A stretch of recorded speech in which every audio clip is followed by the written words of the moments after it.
Hello दोस्तों, नमस्ते। और किसे हैं? शाम को बज रही है 7:30 और आप लोग को वीडियो नहीं डाल रहे हैं। आप लोग कमेंट कर रहे हैं, देखिए क्या हुआ। आप लोग कमेंट जरूर लिखिएगा क्या है नहीं इसका दवा के नाम। और इसका देखिए, इससे चलते वीडियो नहीं बना रहे हैं। और बउआ आए हैं नानी घर से और कते कते ऐसा में घूम रहा है, क्या करें। बहुत दर्द भी करता है, खुजलाता भी है, अच्छा नहीं लगता बनाने में। इसके लिए वीडियो नहीं बनाते, ज़्यादा देर के ब्लॉग नहीं बना सकते क्योंकि यहाँ काम पे हल्ला होते रहता है।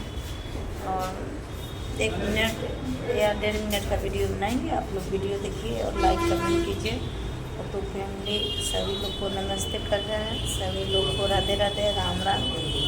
आप लोग वीडियो देखिए और थोड़ा सपोर्ट कीजिए प्लीज़। कौन कौन हद से गुजर रहे हैं आप लोग को पता है नहीं पता है दोस्तों। सबको बीच में हम बात लाएंगे तो 4 दिन में ठीक हो जाएगा। तो सबके बीच वाला बात लाएंगे और ब्लॉग डालेंगे। आप लोग जरूर से जरूर देखिएगा, लाइक शेयर कमेंट करना नहीं भूलिएगा। और लाइव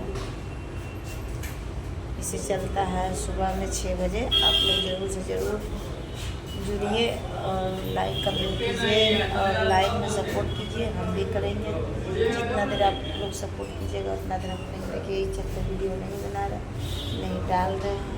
देखिए कहीं जानने में लाज लगता है दोस्तों, क्या कहें नहीं कहें। दूसरा चीज़ का इलाज चलता है तो हो जाता है। हो सकता है कि दवा नहीं खाएंगे, हो सकता है दवा नहीं खाएंगे। और आप लोग वीडियो जरूर से जरूर देखिए प्लीज़। हार्ट रिएक्शन और रिंकू भाभी वैशाली ब्लॉग में स्वागत है आप लोग के। आप लोग जरूर से जरूर वीडियो देखिए, लाइक शेयर करना नहीं भूलिए।